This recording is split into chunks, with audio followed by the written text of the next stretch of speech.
حضرت موسیٰ علیہ السلام ان کے بھائی حضرت ہارون علیہ السلام وفات پا گئے. اللہ تعالیٰ نے اس کے بعد حضرت یوشع بن نون کو ان کے بھائی اللہ تعالیٰ نے حضرت یوشع بن نون علیہ السلام کو ان کی طرف نبی بنا کر بھیجا. پھر بنی اسرائیل پر جو نبی بنے وہ یوشع بن نون بنے. چنانچہ وہ بنی اسرائیل کو لے کر اس اعظم فلسطین پر گئے اور انہوں نے عمالقہ کی بہادر فوج سے مقابلہ کرنے کے لیے تیار ہو گئے.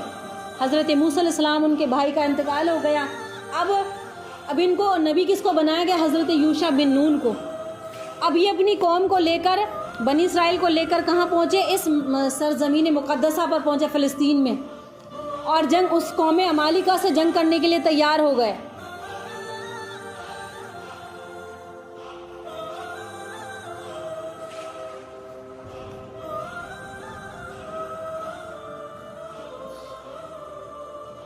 پھر ان سے قوم عمالقہ سے ان کی جنگ ہوئی. اور ایک حدیث میں آتا ہے کہ انبیاؤں میں سے ایک نبی اپنی قوم سے کہا، انبیاؤں میں سے ایک نبی ایسے گزرے جنہوں نے اپنی قوم سے کہا کہ میری فوج میں کوئی ایسا شخص داخل نہ ہو جس کی نئی شادی ہوئی ہے اور وہ اپنی بیوی کو گھر چھوڑ کر آ گیا ہو، اور کوئی ایسا شخص بھی داخل نہ ہو جو اپنا گھر تعمیر کر رہا ہو کہ اس کا دل وہیں پڑا رہے، اور کوئی ایسا شخص بھی داخل نہ ہو جو بکریوں کے ریوڑ کو چرانے والا ہو اور اس بکری کوئی بچہ دینے والی اور اس کی یاد میں وہ وہاں کی سوچ فکر کرے. یعنی کہ میری جو فوج میں داخل ہو وہ ایسے دلیر سپہ سالار ہوں کہ جو کسی سے نہ گھبرائیں، نہ ہی وہ گھر کی فکر کریں. ایسے لوگ میرے ساتھ چلیں، تبھی ان سے ہم فتح حاصل کر سکتے ہیں. اب وہ اپنی فوج کو لے کر آگے بڑھے، جہاد کرتے رہے. نماز عصر کا وقت قریب آ گیا اور بیت المقدس کے پاس پہنچ گئے. نماز عصر کا جہاد کرتے رہے. جنگ ہوتی رہی دونوں میں، قوم عمالقہ میں اور ان کی فوج میں.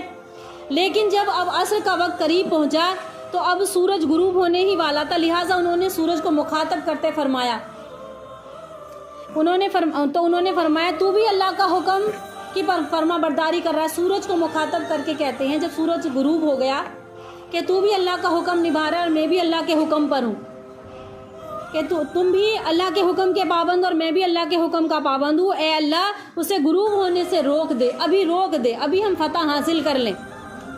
جب اللہ کے دین پر کھڑا ہوا جاتا ہے نا، کوئی کھڑا ہوتا ہے تو اللہ تعالیٰ سے جو مانگا جاتا ہے اللہ تعالیٰ پھر ان کی بات سنتا ہے.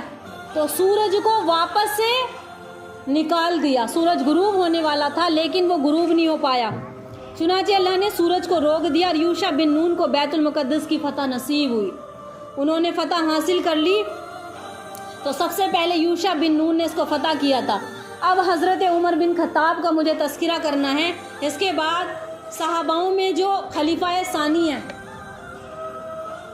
کوئی نہیں بیٹھے، حضرت عمر بن خطاب کا تذکرہ کرنا ہے. اس کو دھیان سے سننا ذرا.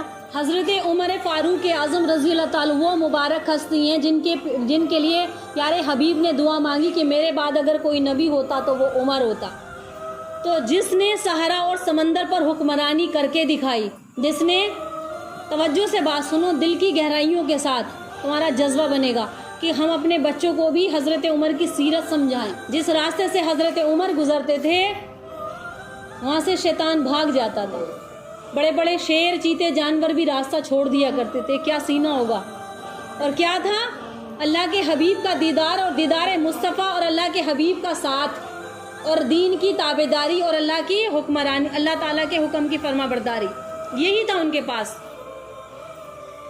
تو جس نے صحرا اور سمندر پر حکمرانی کر کے دکھائی، جس کے حکم پر لرزتی زمین ٹھہر گئی اور جس کے حکم سے سوکھا دریا جس کے خط سے جاری ہو گیا، سوکھا دریا جس کے خط سے جاری ہو گیا، جس کی چادر سے دہکتی آگ بھی ٹھنڈی ہو گئی، اور جس کا واسطہ دے کر مجاہدین دریائے دجلہ میں جنہوں نے گھوڑے